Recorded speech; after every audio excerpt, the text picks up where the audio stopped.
Olá, meu nome é Thiago Bertosch, eu sou médico formado pela FRJ, ortopedista, fiz a minha especialização em cirurgia do pé e tornozelo no INTO, Instituto Nacional de Traumatologia e Ortopedia. Atualmente eu coordeno o serviço de residência médica do Hospital das Clínicas de Teresópolis, da Unifeso, e sou sócio da Geno Tarso, em Copacabana. Fui convidado pela Salvapé para fazer parte desse projeto tão bacana que é o Como Eu Faço, onde a gente leva a opinião do especialista, do expert, para o público em geral. E hoje falaremos um pouco de como eu faço com o fascite plantar. A fascite plantar, se você fizer uma breve pesquisa no Google, você vai ver 14 milhões de publicações a respeito. Então é um tema muito explorado, muito falado, muito mencionado na grande rede. Quando a gente fala de opinião do especialista, é inevitável a gente falar de nível de evidência científica. Então, o máximo nível de evidência científica são as revisões temáticas. Abaixo dela, a meta-análise, depois o ensaio clínico randomizado, estudo de corte, caso controle e, ao final, a opinião do expert. Então, tudo que a gente fala aqui é um pouco da nossa experiência pessoal, também dos nossos estudos, mas não pode ser levado para a prática sem pestanejar, né? Então, são informações pessoais, a forma que a gente faz. Né? Então, quando a gente fala da queixa de fascite plantar, no consultório de pé e tornozelo é a queixa mais comum. É dito que 1 em cada 10 pessoas vai ter uma queixa de dor nessa região ao longo da sua vida. É muito comum na mulher da quinta década, no jovem corredor, e são cerca de 2 milhões de novos casos ao ano no Brasil. Quando a gente fala um pouquinho da anatomia dessa estrutura, ela se origina na face anteromedial da tuberosidade do calcâneo, e formam-se 3 bandas, uma medial, uma central e uma lateral, e ainda forma ao final delas 5 bandas digitais. É uma estrutura fibrótica que possui um efeito de molinete, evita o alongamento excessivo desses metatarsos, mantém uma formação do arco plantar. É uma estrutura pouco elástica, estudos com cadáveres mostraram um alongamento possível de apenas 4%, e com cerca de 90 kg de tração, essa estrutura já começa a sofrer rupturas.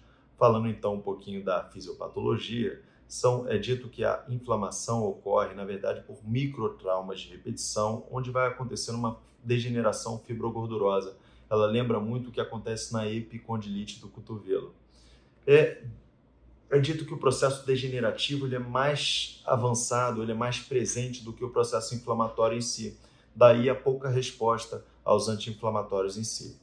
É dito muito em relação à altura do coxim plantar, né, quando a gente fala de atrofia, mas os estudos mostram que, na verdade, a elasticidade desse coxim ela é mais importante. E a gente perde essa elasticidade com a substituição do colágeno e perde com a idade e com o peso. Então, as patologias do coxim estão relacionadas com esses fatores. Quando a gente pega a apresentação clínica desse paciente, a gente procura saber em relação à localização da dor, se é uma dor irradiada, se ela está presente na primeira pisada, se ele tem encurtamento de cadeia posterior, se já fez tratamentos prévios, se tem sobrepeso, se pratica algum esporte, o seu trabalho, se já está, na verdade, na menopausa ou no climatério, se ele faz uso de calçados especiais e esse paciente se ele tem alguma doença reumatológica. Em relação ao Aquiles curto, que eu botei ali um asterisco, é interessante esse trabalho que faz uma associação da dorsiflexão do tornozelo com a fascite plantar. A gente, na prática, leva isso em consideração, inclusive para o tratamento, orienta o alongamento. Nesse trabalho não mostrou uma correlação direta entre o encurtamento da cadeia posterior ou limitação de dorsiflexão e a fascite plantar. Então, vai uma informação relevante. No exame físico, a gente faz geralmente um estiramento do dedão, tá? E faz com isso que a face ela fique mais palpável. E geralmente o sintoma doloroso vai estar naquele ponto vermelho central da face plantar. Então essa região geralmente é a região mais dolorosa. Sabendo que há diagnósticos diferenciais possíveis e a palpação desses locais vai dizer um pouco para a gente se a gente tem que pensar em outras coisas. Vemos aí no exame físico também a elevação, a palpação do dedão do pé, extensão dele, palpação do coxim plantar. Observa como o paciente anda, se ele tem uma pisada mais calcânea e ali um corte histológico, você vê a lateral, a porção do coxim plantar numa visão sagital, a visão do coxim plantar é essa estrutura que faz o amortecimento, é a almofadinha do pé. Existe esse questionário, que é o questionário MES, que serve para a gente para múltiplas etiologias ou múltiplas causas dessa dor. Então você faz uma série de perguntas ao paciente e vai somando pontos. Ao final, se tiver uma soma grande de pontos, a gente tem que pensar em causas secundárias, às vezes causas neurológicas. Então, em relação aos diagnósticos diferenciais, a gente tem que pensar em Baxter, que é a compressão do nervo para o músculo abdutor do quinto dedo, que é um nervo, um ramo do plantar lateral ou até mesmo do nervo tibial. As patologias do coxim, as fraturas por estresse, tumorações, a fibromatose da face plantar, tendinites, bursites. Em relação a exames complementares, a gente tem a radiografia, ultrassonografia, ressonância magnética, eletroneuromiografia, baropodometria e o laboratório. Hemograma completo, HLA-B27, PCR, VHS, ácido úrico, marcadores reumatológicos, dosagem de vitamina D são exames que eu realizo na prática. O HLA-B27 a gente tem que pensar em doença de Reiter, que é uma doença de difícil diagnóstico, mas pode também causar dor nessa região, dor em várias articulações também. Quando fazemos a radiografia, às vezes a gente pode ver uma mínima formação de uma calcificação naquela região plantar.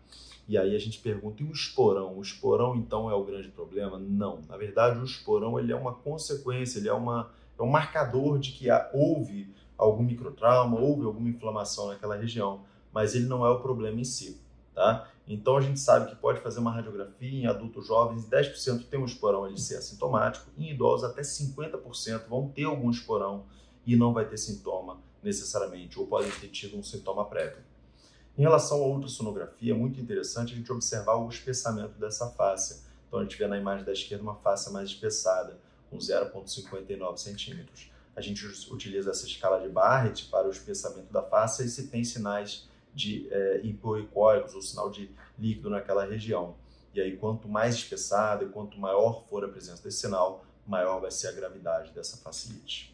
Em relação à ressonância magnética, a gente está vendo ali naquela seta vermelha um sinal de uma fratura por estresse. Numa ponderação em T2, você vê um edema ósseo com traço de fratura, né? E não confundir ali com aquele sinalzinho da seta amarela, que seria mais uma ostite reacional, que é um edema ósseo por estiramento da face. Isso não é uma fratura por estresse.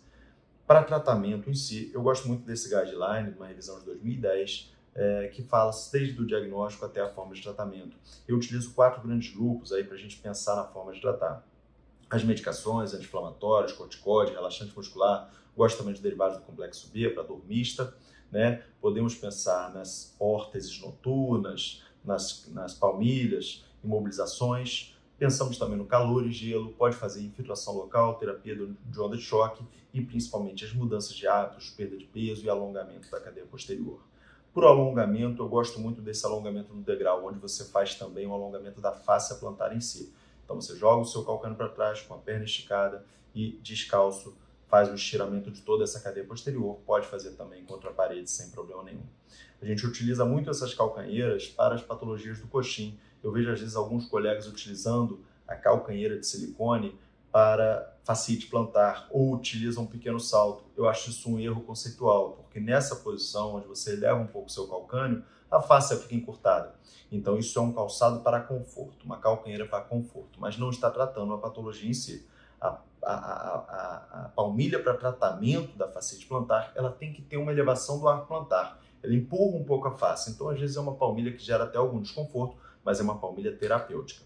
A órtese noturna é muito importante, principalmente para tratar aquele sintoma da primeira pisada, a dor da primeira pisada, dor da pisada matinal. Você tem no nosso corpo a musculatura flexora sempre mais forte que a extensora. Então, nossa posição de repouso é um discreto equino. Quando utiliza essa órtese, a gente deixa o pé no neutro e mantém um alongamento noturno dessa estrutura. A infiltração também pode ser realizada sempre na fáscia e com muito cuidado para não realizar no coxim plantar, na almofada, senão causa atrofia, aí seria uma atrofia do coxim plantar iatrogênica causada pela infiltração. A cirurgia em si eu gosto muito de realizar, junto com a liberação da fáscia plantar, a liberação dessa fáscia do abdutor do hálux, tanto a superficial quanto a profunda, porque pode ser responsável pela compressão do nervo para o músculo abdutor do quinto dedo e pode estar associado ao sintoma, então eu gosto de liberar também essa fáscia. Quando a gente fala também da cirurgia da fascite plantar, a gente tem que ver se esse paciente tiver encurtamento da cadeia posterior, faz um alongamento. Geralmente, para fascite plantar, a gente indica o alongamento da zona 1, o alongamento de Baru, aquele medial, tá, do braço medial do gastrocnêmio, para ganhar essa dorsiflexão.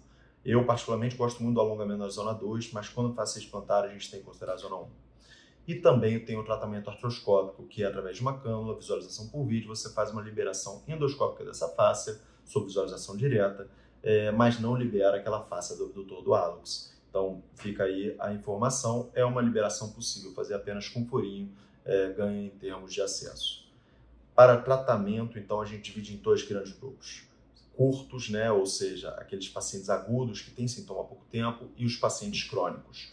Os pacientes mais agudos, a gente pode solicitar um ultrassom, ver se tem algum espessamento, orientar desde o início o alongamento, o calçado, medicação anti-inflamatória e aquele massagenzinha com rolinho de gelo, e a resposta é esperada em 4 a 6 semanas. Quando é um paciente já mais crônico, já tem sintoma mais arrastado ou não está respondendo a essa terapêutica inicial, laboratório de ressonância magnética, aortese noturna, terapia de onda de choque, infiltração, e o tratamento é de longo prazo.